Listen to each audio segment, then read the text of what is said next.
Hello and welcome to episode 278 of the Mark and Me podcast.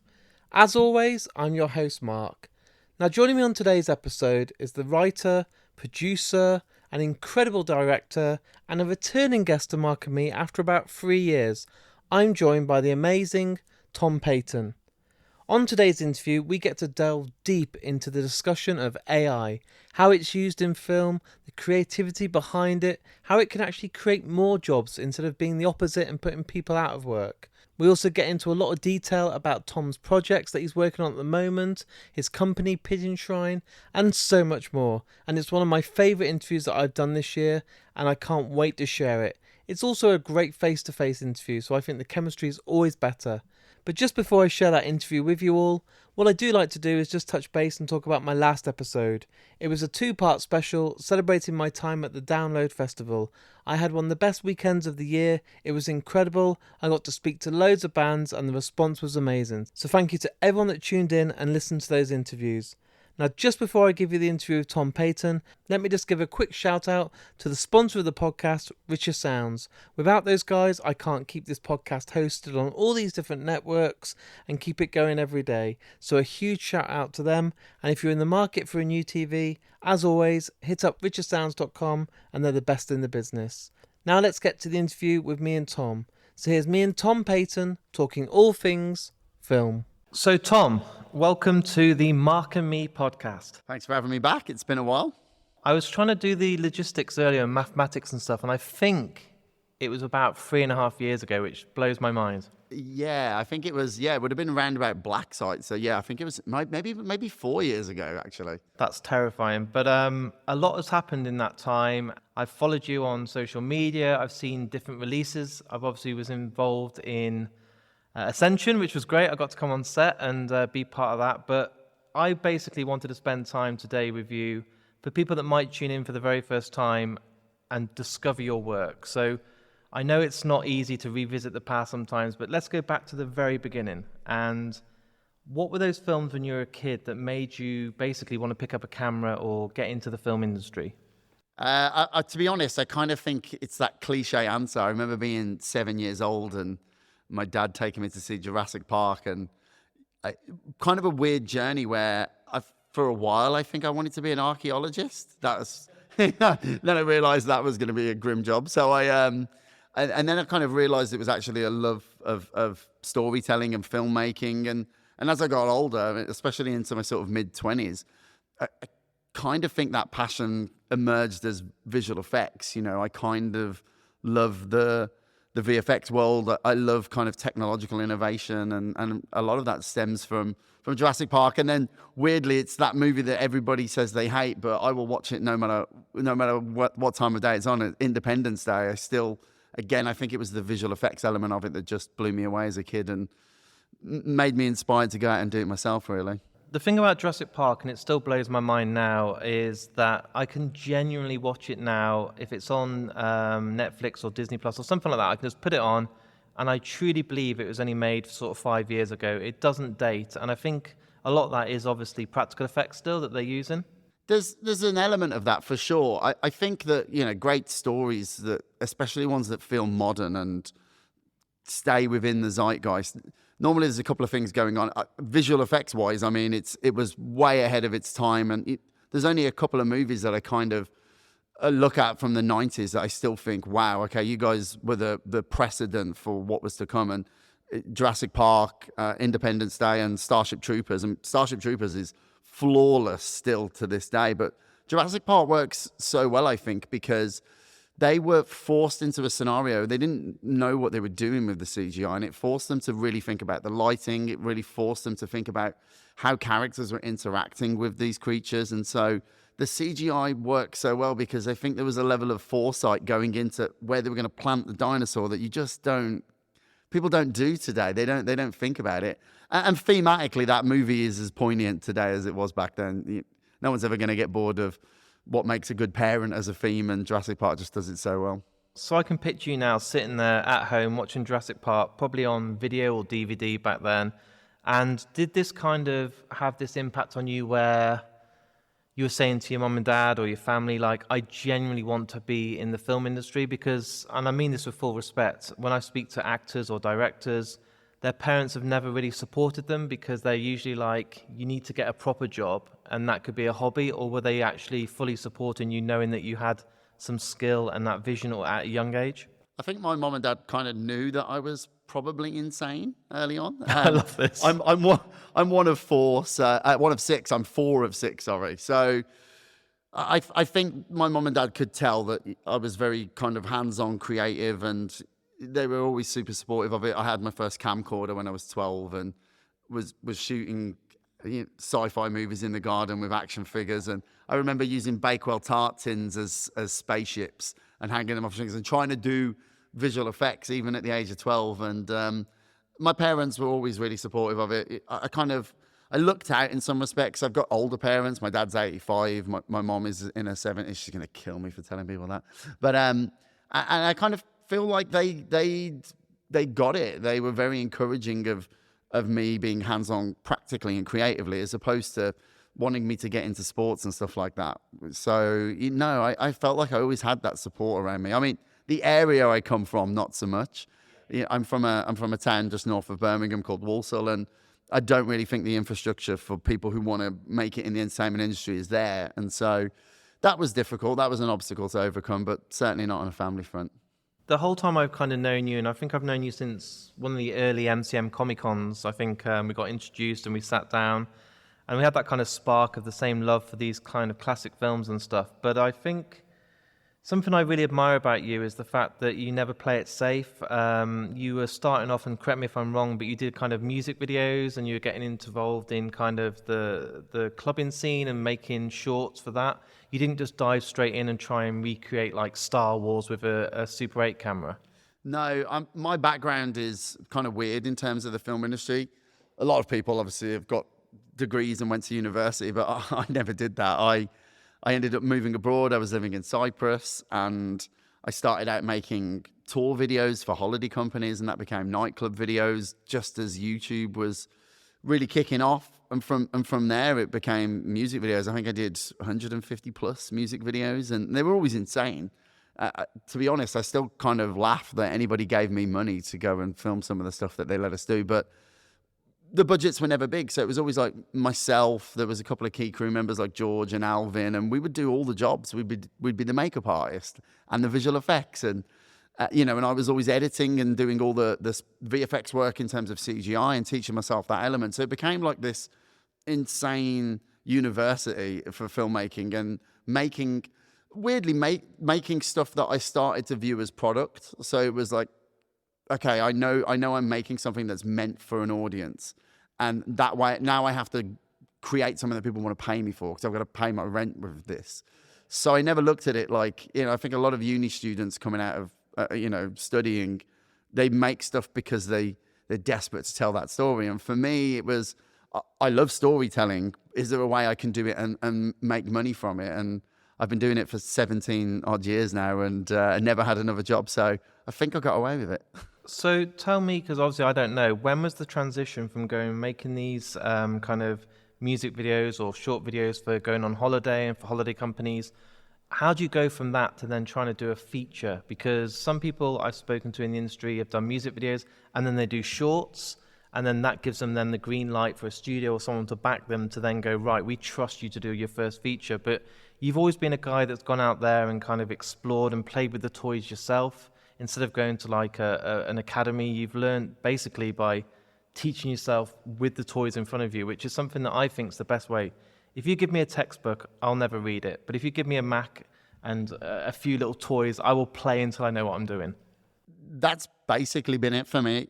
I kind of grew up in a sales family. My mom is probably the single greatest salesperson I've ever met. And I kind of very early on realized that I could do this for a job if I learned to structure what I was doing in terms of sales. Make something that people want, explain to them why they want it, and then have a strong close. And I structured all of my music videos like that. I structured all of my club videos like that. And then when I started to kind of make that transition into movies, or at least feel like this is what I want to do, I should go for this, I very quickly kind of sussed out the industry and realized, oh, okay, there's the creative side of things, and then there's the business side of things. And if you want to fast track yourself, then you should focus on the business side of stuff. And so I got very adept at that. And also, yeah, it took some big risks. You know, it took some huge swings. People were saying, don't go and make a film in the woods on a Sony A7S at 20,000 ISO. And I was like, well, I'm going to go and do it. And it paid off. And then it kept paying off. And every single time, I never wanted to do the same thing over and over again. And weirdly, that's kind of yielded me a decent fan base. And then equally, just as many people who hate what I do. I think I've become the definition of Marmite in the indie scene. But for me, it was always about chasing something because I was told you can't do that, or you're not supposed to go there, or that's not something you tackle on this budget. And that to me is like a red flag to a bull. I'm just obsessed with going for it then, you know? Are you kind of always in that mindset that you want to try and prove everybody wrong because the odds are against you and you always kind of overcome it? So stuff like, you know, we talked about Redwood. You never should be able to make a film on that budget with the equipment you had, with the actors at that point that weren't very well known, but you still went out there, you created something that you're really proud of, and you kind of wanted just to kind of overcome this perception that you can't do things without a big Hollywood studio. Okay, my favorite quote from anything ever is the Baz Luhrmann songs about sunscreen. And there's a line. Think we'd be mentioning that today. There's a line in there that I kind of live by, and it's that the race is long, and in the end, it's only with yourself. I've never done anything because I want other people to say, oh, you can't do that. I do it because I have this weird thing in me where I'm trying to push myself as far as I can, and it's always like this weird combative thing with my own personality where I just want to see where's the next place I can go to. Is there a bar, or can I just keep pushing? And weirdly, I don't really take other people's feelings into consideration in that respect. I'm like, it's for me, it's this personal growth thing where I'm just trying to see just how far I can go, you know? But does that then kind of make you worry that there is no finishing line, there is no bar to reach, because you're constantly lifting it? So even when you've achieved what you set out to do, you're already looking at the next thing, and the bar's then another meter higher. Kind of. I guess I'm not that concerned with that either, because I feel like, well, what's the point in me being here if like if there's a day where I'm sitting there thinking, oh, I've done everything, I've done it all. That's kind of sad to me. Like to me, that feels like the worst day of my life if that ever dawns on me. And so, for me, it's about just, okay, where can you go next? Where can you go next? And maybe I'll hit a point where I feel like, I don't personally believe I'm ever going to be considered one of the greats in terms of filmmaking. It's just, that's not the kind of filmmaker that I am. But in terms of the technicalities and the business side of things, maybe I'll hit a point where I think, okay, I said what I needed to say here, but it'll just throw me off in another direction. I'm like, all right, well, I'm going to go and do this now. But I don't think I'll ever rest on my laurels. It's just not, it's not in my nature. My dad's 85 and I still see him like out in the garden, like breaking concrete blocks and stuff. And he's like, no, don't do that. But he won't have it. He's like, life is for getting up and progressing. And I kind of have that philosophy too. Because I find it strange, obviously in the news right now, we're hearing a lot of talk about Quentin Tarantino finishing on 10 films. He kind of set his stall out. He never told the world he was going to be the next Scorsese. He did his own thing. He went from an indie director to now one of the biggest names in the world. But he's already told everyone that the next one is his final one. But then I thought to myself, how do you stop someone that's so creative, that's so ambitious, and every film he's always tried to do something different? And already I'm hearing talks this week that he's now thinking about maybe doing a TV series. So he's already got the itch. So for me, and take this as a compliment, if you're Tarantino and your mindset is like his, you're never going to stop. Even if you tell me that in a year's time you're going to have a year out, I know you already, and I know that you'll be dabbling into something else. I think Tarantino's an interesting one because I don't think he's saying, hey, I'm done creatively. He's saying, I've said what I needed to say in terms of movies. And now he's, like you said, he's going, well, I'm gonna see if I've got something to offer the world of long form. he's already been writing novels, and I feel like he's the kind of guy, he's never going to stop trying to push his own creative boundary. I just think he's probably at a place in life where he's like, I've said all I can say with film. But again, his mentality is somebody who he's completely obsessed with his art and being remembered for what those are. Whereas I'm very much on this weird side of the fence which there aren't many people that I come across. I keep thinking, oh, maybe I'll meet some more people who look at movies the way I do. And for me, it's the technical barriers that interest me. It's about, okay, pushing technology, integrating stuff that, doing things with tech that you're not supposed to be able to pull off, and achieving results that to the end audience member just feels like, oh, hey, I'm watching a cool film. But I get the kick from going, if you guys only knew how we pulled that off, it would blow your mind. But most of the time, they never will. And that's kind of the buzz for me. That's where I get it. And so I don't know if that comes with a cutoff point. I guess technology would have to cap out for me to go, okay, I've got nothing left to explore here. It feels to me like, I know you're a director and you're a writer, but you're also like a magician that has this magic show. And that everyone that comes along and gets to see it, you introduce a new trick on each time you're going on tour. But you're never, ever going to kind of tell the audience how each trick was done. You might give them a little clue, but you're always going to have to kind of leaving the audience thinking, how the fuck did he do that? So I go home and I'm thinking about it, and you're ready at some point eventually to say, I did this. Yeah, I guess that's kind of a good analogy. I mean, I like the idea of doing something that's technically very hard to achieve, but the end result just looks simple. And I guess magic is exactly that, right? It's like I pulled a rabbit out of the hat. But in terms of how you get the rabbit in the hat and how you make the audience perceive that it wasn't there, that's technically very difficult. And I guess I am weirdly trying to chase that to some degree. That's the buzz for me. The buzz is having audience members just go, oh, that was cool. And me thinking, yeah, but you don't know just how cool it is. Like, that's kind of something that me and my team know that we did, and that's where the excitement lies. So if we then take that analogy of the magician and we kind of relate it to your films, as each releases a trick, I've seen your career so far, and each time you've got more ambitious. You can see that the kind of the budget and the look of the film gets better. You must be really proud to look back at your back catalogue so far and see that it's not gone downwards. It's not like you've started off with this huge blockbuster and now you're sitting with your mates on Super 8 cameras making something pretty shitty. You've kind of got more ambitious and probably learned from each film to then know what to do differently on the next one that comes along. I mean, look, it would be ridiculous of me to sit here and say I haven't made some serious creative missteps. Like, I have. Some of my films are, I put them on now, if I see them come on Sky and I think, oh, that's actually pretty good. And then there are other ones that I've made that I'm like, what was I smoking when I did that? And that's kind of half the fun of it. I think the weird thing about my career, as opposed to a lot of other careers, is if you come out of university or you've really studied your craft, then you're kind of precise about what you want to do. You make a thing, you see how it gets ingested by the audience, you take your time, you're in a development phase of like 4 or 5 years before the next one comes along, and you kind of learn your lessons through how people have taken on board your movie. And I really respect that, but I actually just couldn't do it.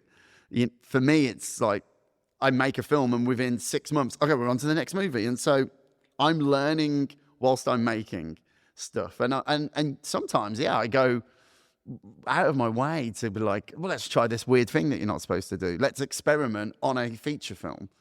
And then you learn lessons from that. And sometimes the lessons are great. And sometimes the lessons are like, do not do that. There's a reason people don't do that. But I don't really have time to stop and consider it. I'm just already on to the next thing, and I'm already trying to experiment with the next thing. And it's how I like to live. I think if I was in that development stage for like 4 or 5 years, I just think it'd drive me crazy. I just couldn't do it. I like to be like, oh, we've got like 5 things on the go here, and they're all going at once. And I think the weird thing for me, from a career perspective, to a lot of my peers that I know and I'm friends with, is, I started out 1 film per year, and then it went to 2 films per year, and then it was like, okay, now I've done 3 films this year, and now we're in this place with Pigeon Shrine where it's actually there's just consecutive films going all the time at all different stages of production, and I love it. I just absolutely love that. Talking about Pigeon Shrine, I think, and it seems like such a long time ago now, but the pandemic came along, and for creative people, for writers, directors,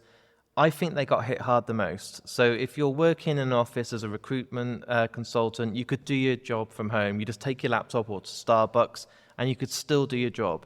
But bands, film directors, actors really hit hard. And I think it was a good time out, and especially for people like you, to reflect, to kind of have that pause button on your career and really think to yourself, maybe you needed to stop because you're building up such a pace, and like you're saying, you're going from 1 film a year to 2 to 3. You might have burnt out, but it gave you time to really reflect, take a step back, and probably analyze again, what do you want to do with your film career at this point? And share with me kind of what was going through your mind, because there must have been a day when you thought, fuck, is this going to actually completely close down my career? I think everybody went through that, right? Well, one of the weird things was you are right in the sense that COVID was the necessary stop point for me that made me really reflect. But it was a strange one in the sense that I'd kind of been building, the studio we're sitting in right now. We built the studio. We were on track to make a bunch of like sort of mid-budget, low-budget range action movies, and that was really the plan. But round about end of 2016, I'd become really involved with using AI, especially in the sound of departments for the movies we were working on. Trying to figure out how we fix ADR, how we do like sound mixing and stuff, and that was really kicked off by this movie called Sunspring, which was like a short film that was fed 50 sci-fi scripts, and this chatbot wrote this like incomprehensible screenplay that weirdly feels like some sort of AI Shakespeare. And then they had Thomas Middleditch and a bunch of other famous faces come and actually try to make this thing legit. And I remember looking at that and going, I'm pretty sure that's the future of entertainment. And so my hobby for years was messing around with AI and trying to get it to work within the visual effects stuff. And, and it just, most of the stuff that it output was crap, but I was having fun. And then COVID came along, and I think like everybody, the first few weeks, it'll be over soon, it's going to be over. And then it didn't. And then I had my big slump. I think I'd got to a point in life where, I'd just been super candid. I'd recently gone through a divorce. I'd put a load of weight on. I wasn't particularly happy with myself at this stage. And I'd become kind of bored, I guess, with the industry as well. I was going through the motions. Okay, this is how you make film, and I'd got very proficient at that, and so it just felt like going to work, and that to me is never exciting or motivating. And so I kind of I had this big slump. I got very into breath work and meditation, and really kind of took some time to figure out what I wanted. Started to get my health back into play. And then it was clear that the pandemic was going to go on for a while. And so I took that then to go, okay, let's pretend that film was invented today. There's no such thing as filmmaking. And if I was going to invent it, what would that look like now? Like, forget the workflow, forget the pipeline, forget how everybody's done stuff for 100 years. Let's take all this technology and let's take my knowledge of AI and how we can be implemented and of Unreal Engine and let's do something different. And so from that, there was a couple of years of really hard work. I went out to the Caribbean. I made a couple of films over there, but they were kind of like part of this old going through the motions model. But I was spending all my spare time, evenings on the roof of this apartment over there, essentially working on this new way of making movies and getting it to a place where I'm like, okay, I feel like we've got something truly unique and different. And then when the pandemic ended, it was a case of getting that moving. But for me, I would never been able to do any of that, had that giant pause not happened. Weirdly, it gave me some clarity on what I wanted to do. And I guess what I wanted to do was not necessarily filmmaking in the traditional sense. And so that's really led us to where we are now with the launch of Pigeon Shrine. So you literally had a complete clean slate. And I'm not talking about just what you'd done previously. You took everything that had been the textbook, the blueprint, and just wiped it clean. Pretty Which much. is, some people would think you're absolutely mad and insane because it's like reinventing the wheel. But then it was your wheel, and then you could shape it how you wanted moving forward. You know, I kept thinking about something that my dad said to me when I was younger. He used to say this a lot, actually. He'd be like, all Dyson did was take the bag out the vacuum cleaner, but nobody else had fought to take the bag out the vacuum cleaner. And so I kept thinking about that. And there was, honestly, for a little while, my apartment in London was this...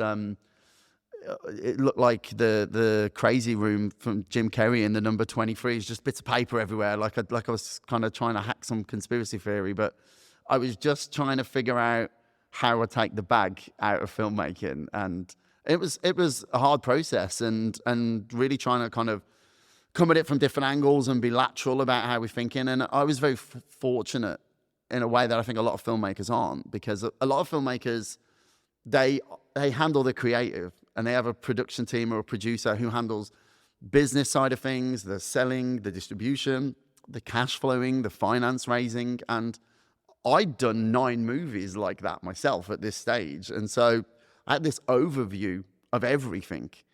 And it was okay, how do I rearrange the deck chairs on the ship? Because you want something to the end user, if you will. It's just like, wow, I just watched a cool blockbuster. But, you know, behind the scenes, you're trying to completely reinvent. Again, it's that Dyson analogy. It's like you might have took the bag out the vacuum cleaner, but I still want it to clean my carpet.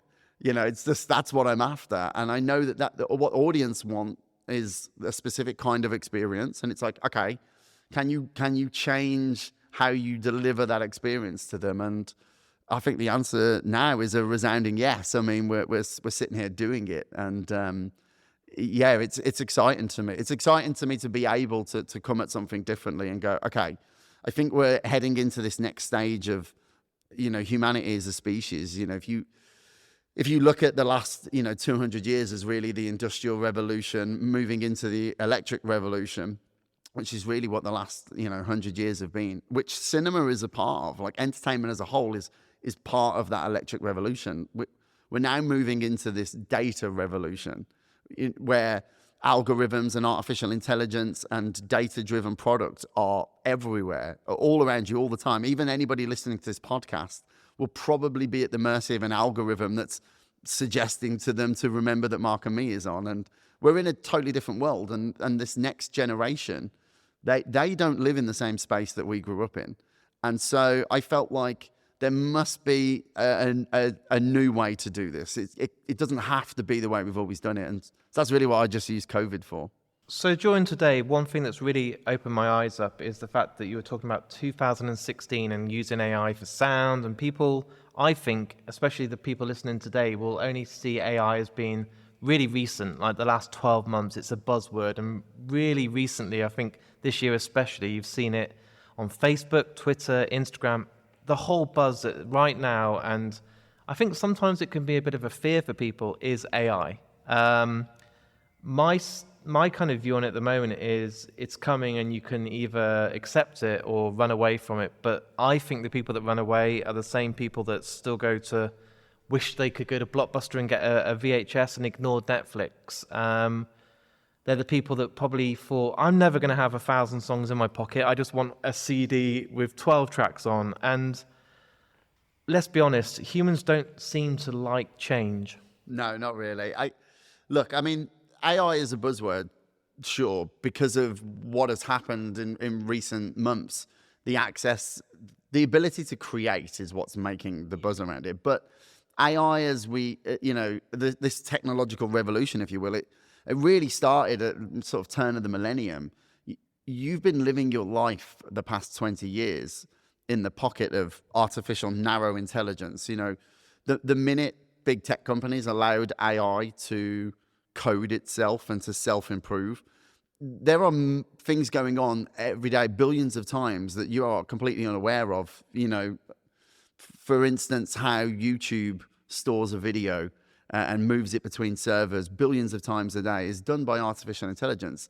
When you Google something and you're looking for an advert, how Google's artificial intelligence is talking directly to that company's artificial intelligence, and in seconds tailoring an advert directly to your tastes. I mean, you already live inside this sort of simulacra, if you will, like not a simulation, but you live in a world that is already kind of closed around you. You're already in your own bubble. That's AI is feeding you data all the time. And that is scary in itself. And what really happened over the last year, I think some of us saw come in. I mean, like I say, I was there realizing where this was going to go, sort of late 2016. But I don't think anybody realized the pace of it. I think everybody was just in this headspace where it's science fiction. It'll be 2040 before it arrives. And I mean, I get the thing that really interests me, especially about these large language models, is all we did was stack data. And it turns out if you stack a lot of data, especially language and imagery, then you start to develop something that looks like intelligence. And I find the parallels between that and how a human being's brain work are fascinating. And look, it's a scary time to be alive.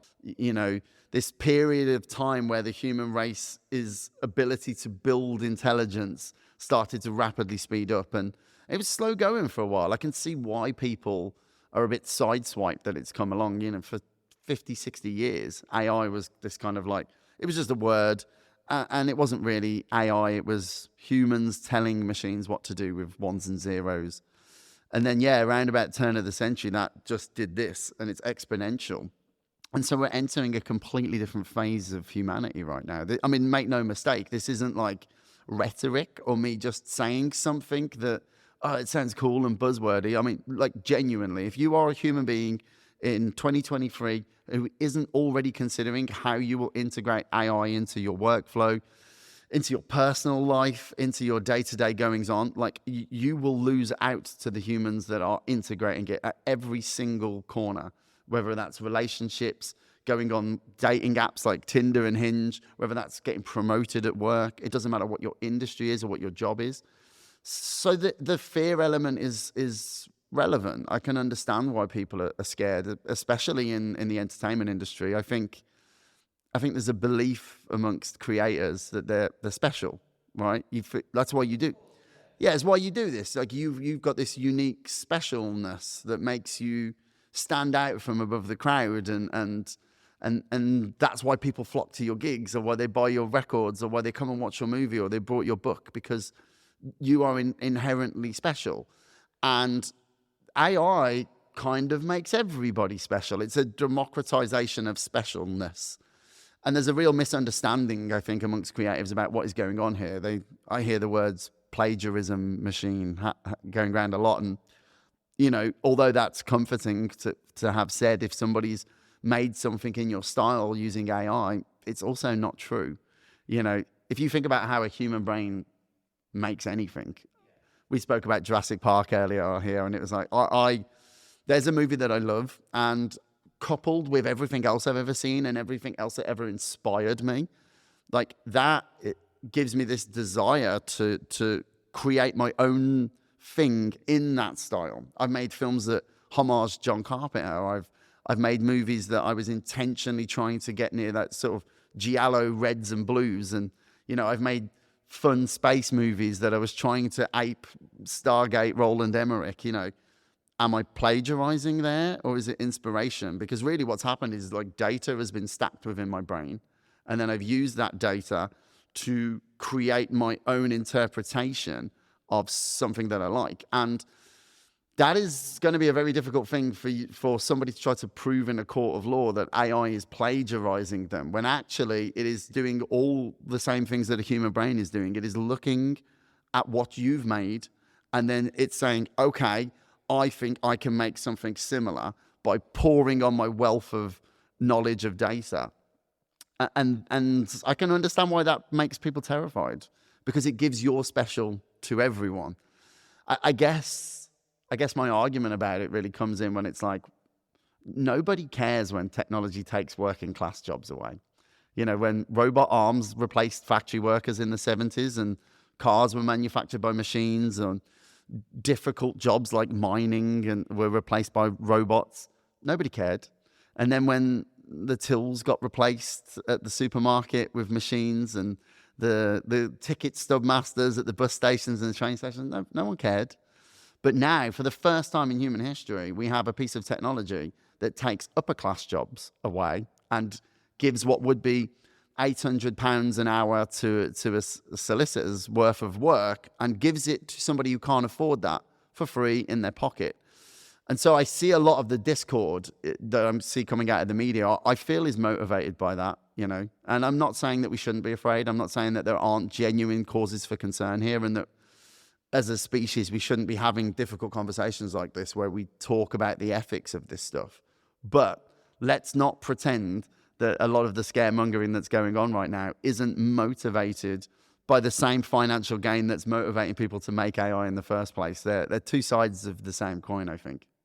It's an amazing point, and I think if we look at most people, and I'm talking just the general public's introduction to AI, a lot of it for me was these kind of filter apps that came out over the last sort of 6 months. And what you'd get is people saying to it, put me in space with my dog and make it look like Blade Runner 2049 or something like this.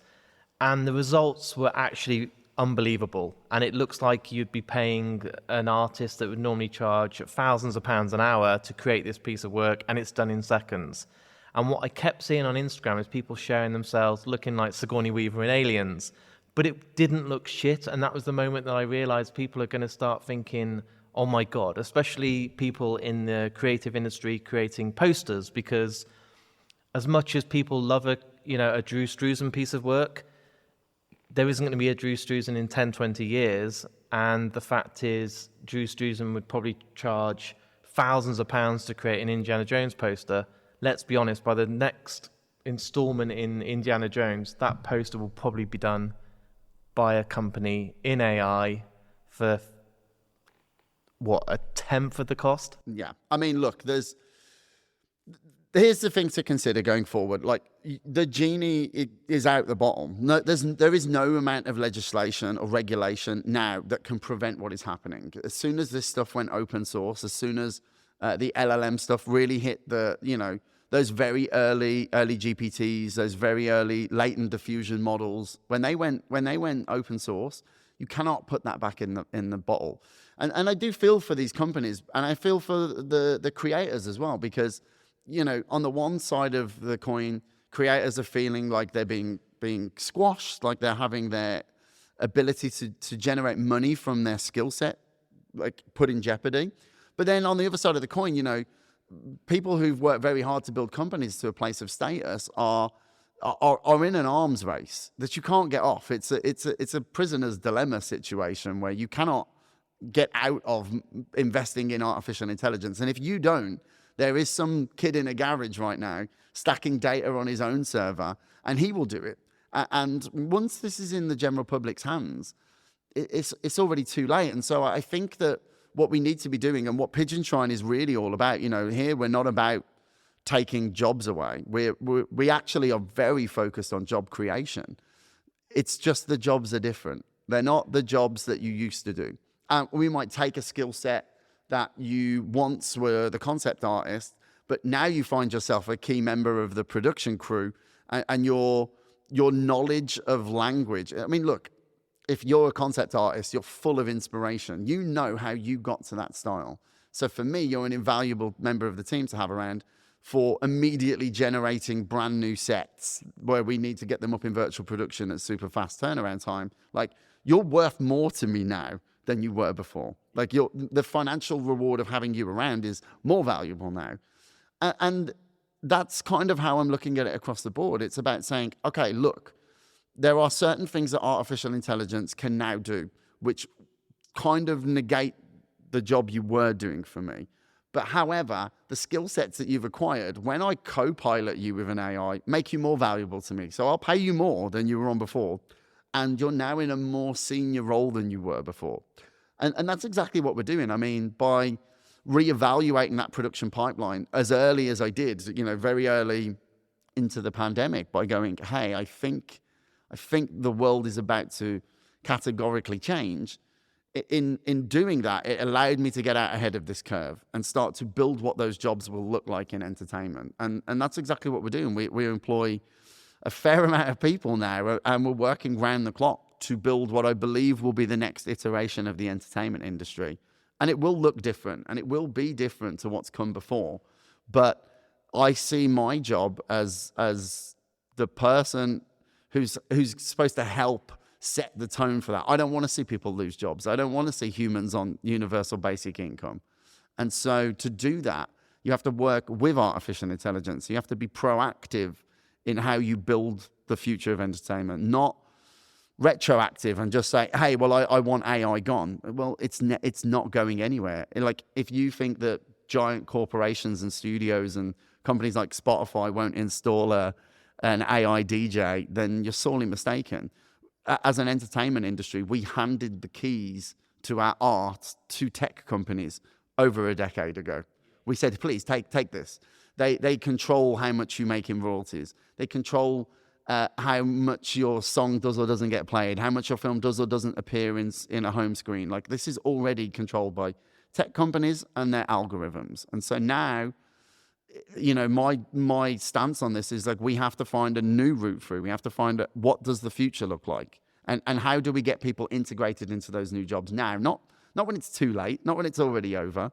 So that's really what Pigeon Shrine is all about. We're here to create the jobs of the future for entertainment, not dismantle jobs and get rid of them forever. What I love hearing there, Tom, is that you aren't kind of creating this monster that's then kind of putting everyone out of a job. The fact you're changing people's skill sets or kind of creating other people's jobs within Pigeon Shrine, using their skills and talents to maybe a better use, but also protecting them at the same time, knowing that if they weren't in this bubble of Pigeon Shrine, they could just be completely trampled over.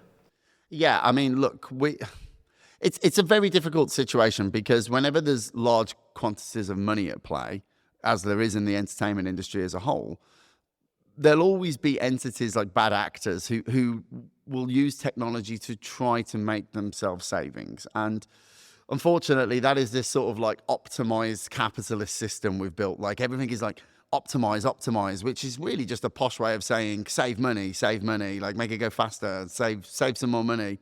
And the net result of that is always, okay, well, these people lose their jobs and these people lose their jobs. And the thing with artificial intelligence in the entertainment industry is that there is absolutely the potential for that outcome. It exists, right? And there is no point in pretending like that isn't there, that there's not technology companies who already have access. They have control of the audience. If you're an artist right now and you're making something, you need an audience to have any kind of impact or change, be that social or political or just making someone feel better about their day.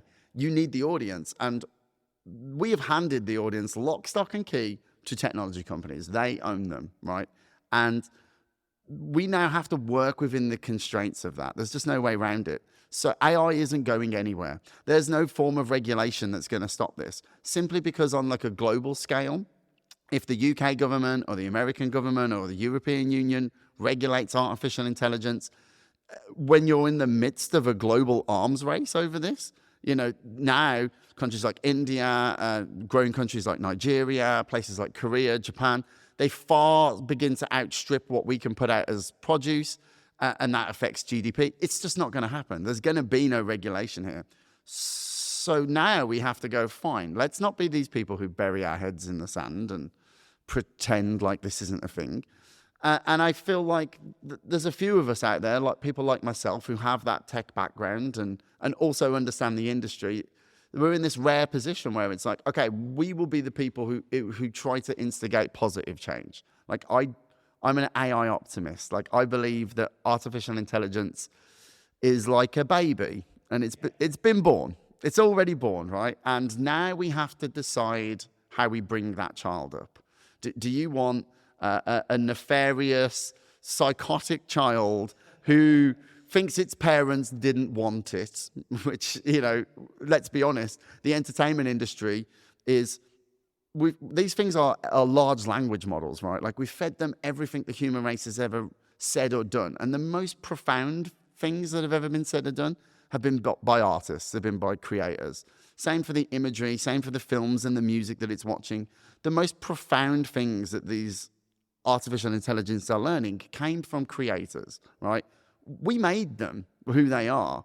And I don't want them to grow up thinking their parents didn't want them, because as any good therapist will tell you, that's how you get an adult with issues, right?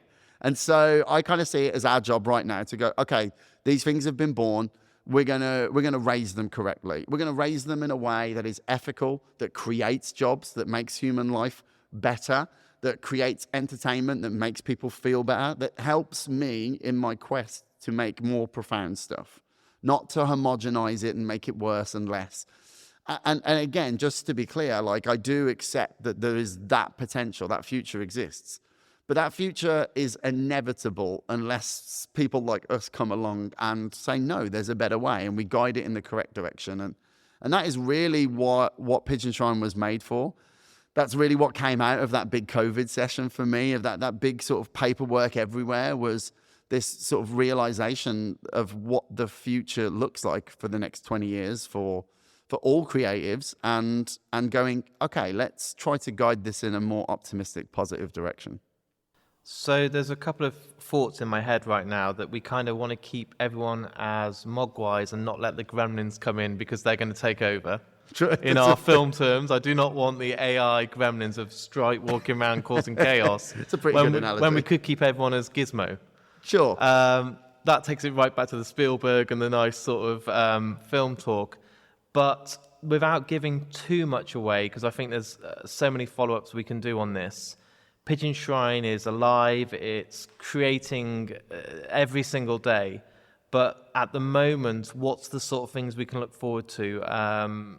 With you kind of holding the hand of AI and not letting it run ahead and, destroy everything, and guiding it the right way. Are we seeing films? Are we seeing podcasts? Are we seeing TV work? What's the sort of stuff that's going on behind the scenes, without giving too much of an insight into your kind of magic trick? Well, yeah, I mean, it's essentially all of the above, really.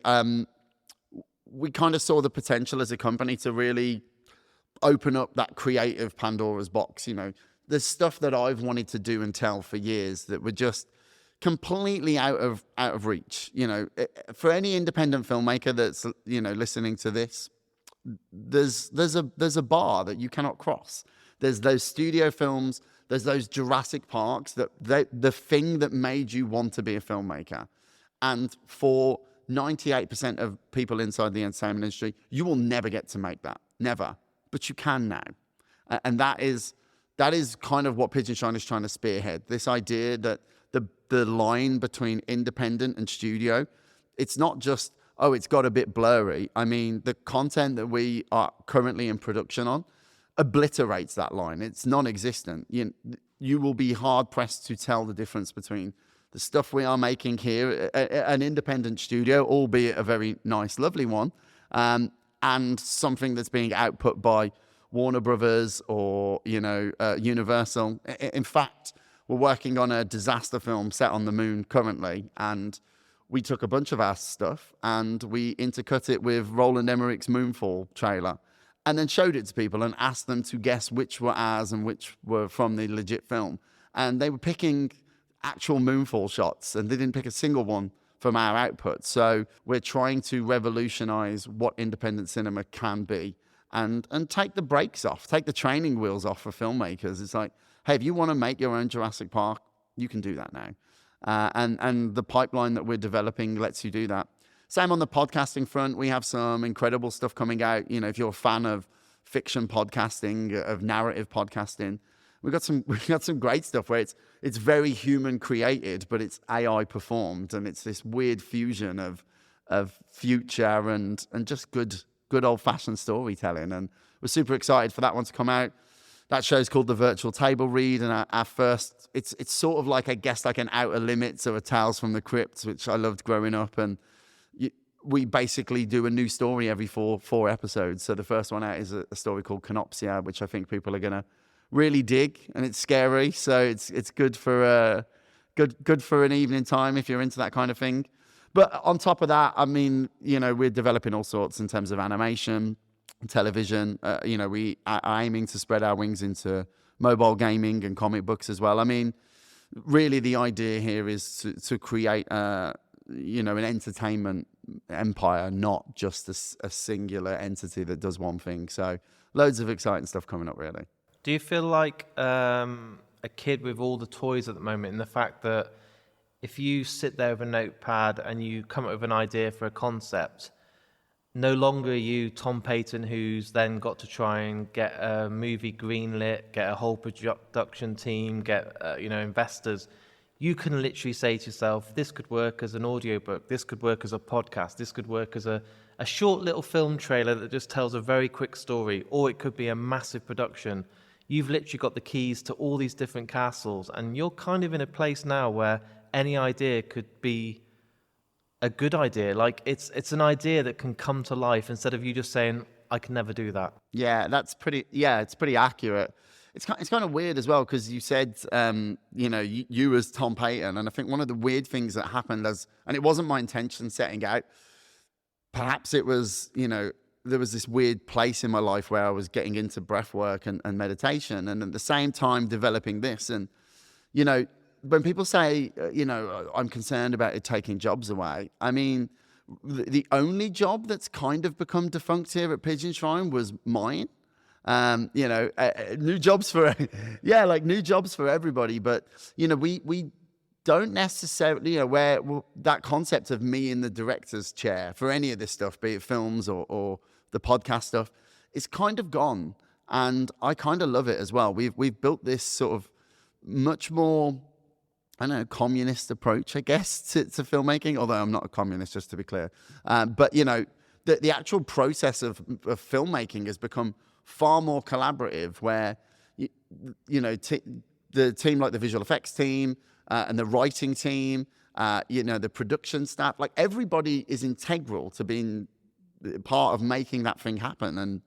And weirdly, we've decided that in-house will no longer be crediting, okay, it's directed by Tom Paton. It's actually, I've decided, no, we all get that credit. Like, everybody gets that one, because I just feel like it's this evolution of what entertainment is. And I think for far too long, we've lived in a space where, the work of 300-400 people is credited to just one person. And that's kind of been the thing I've always led with as a filmmaker. I always opened every shoot the same. We'd call the crew around and I'd say, hi, don't forget, guys, if we make this movie, I'll do the best I can to be as awesome as I can to everybody and get you out every time, on time every day and all this. But if the film goes bad, then everybody gets to leave here and pay their rent, but I never get to work again, because as a director, you shoulder all the kudos, sure, but you get all the blame as well.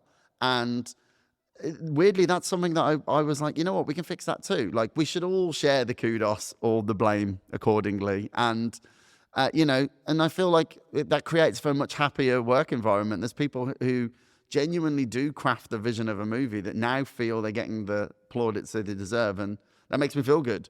And so in that respect, it becomes a playground for all of us.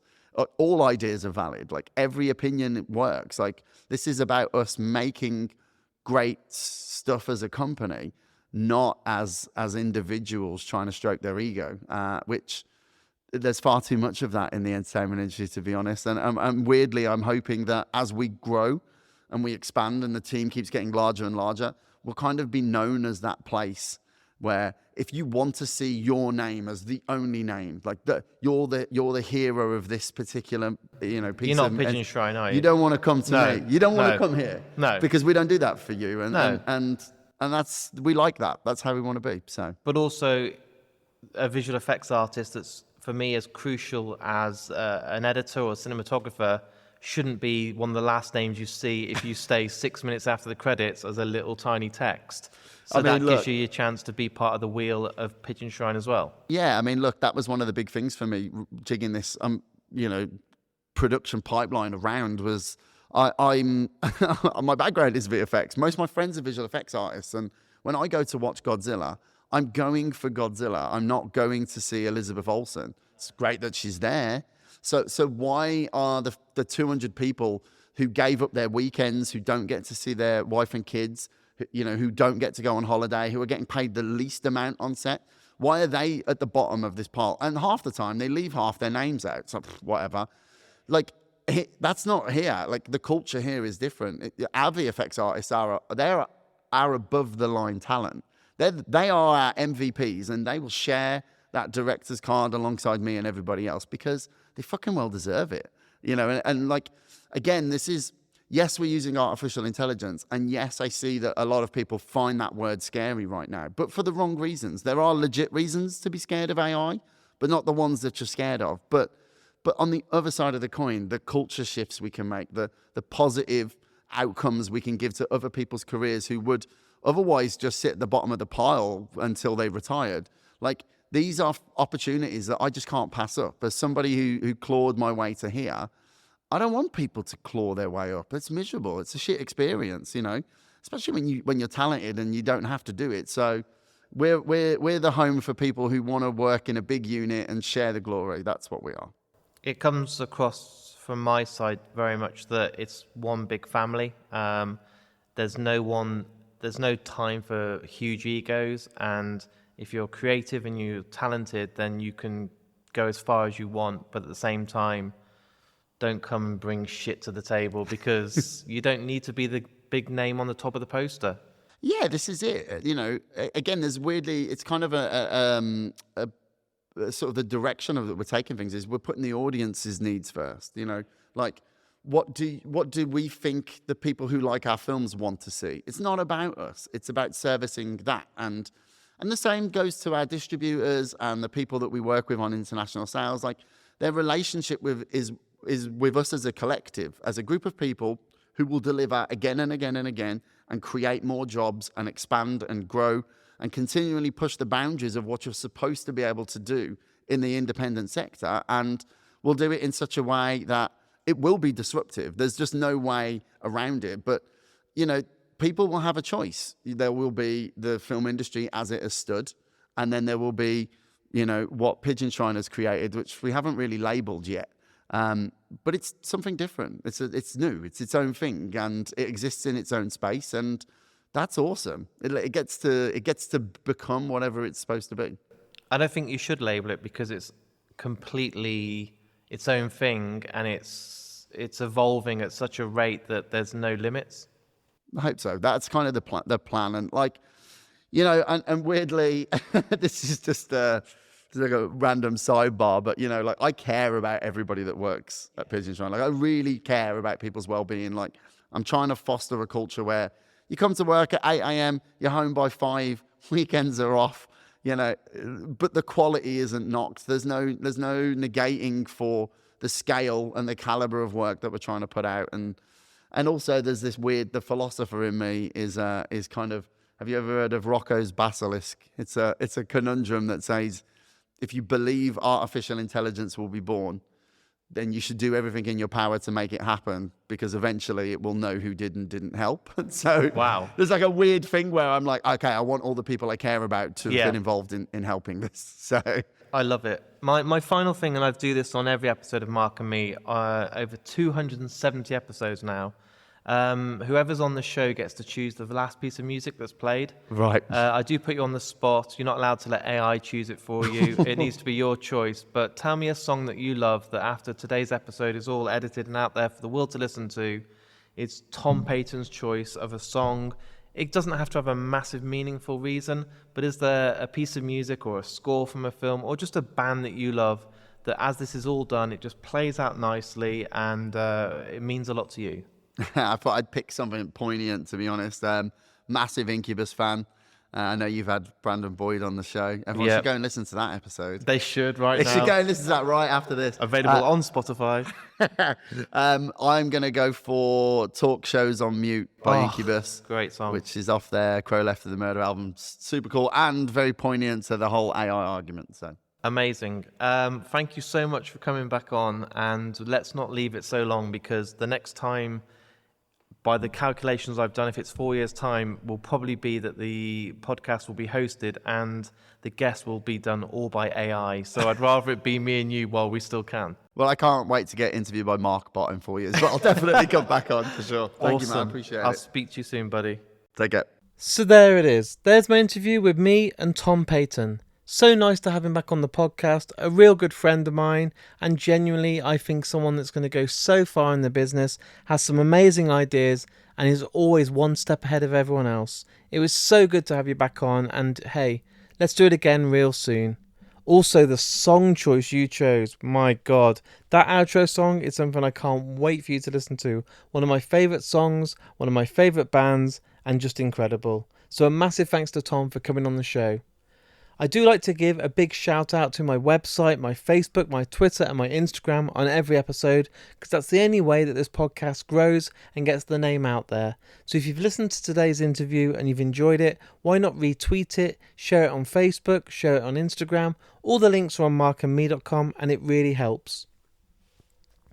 I do have a Patreon account as well. You can go on there and literally for £1 a month get 2 podcasts guaranteed every single week. Not only that, you get exclusive episodes called The Lost Tapes, which are just for people that subscribe via Patreon. And honestly, all the money that you donate into that goes right back into the podcast and allows me to go out there and do more interviews for you guys at home. Also, I want to give a big shout out to another sponsor of the podcast, the Folio Society, one of the best book companies out there, and I'll be running a competition next week to win one of their beautiful hardback edition books, so stay tuned on all my socials for that. I'll be back in only a few days' time with another brand new episode. It's so good to have my voice back now, the recordings sound normal again, so until next time, I'll speak to you all very soon.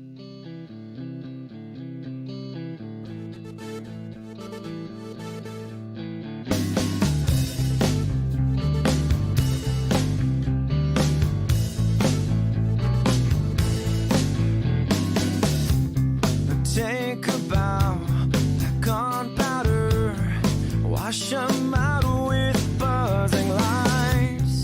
They know the instant care, impress me personality. Still transfixed, the electric sheep are dreaming of your face. Enjoy you from the chemical comfort of America. Come on, come on to 1984. Yeah, 3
Your foundation is canyoning. Fault lines should be worn with pride. I hate to say so much more. You're so much more endearing with the sound turned off.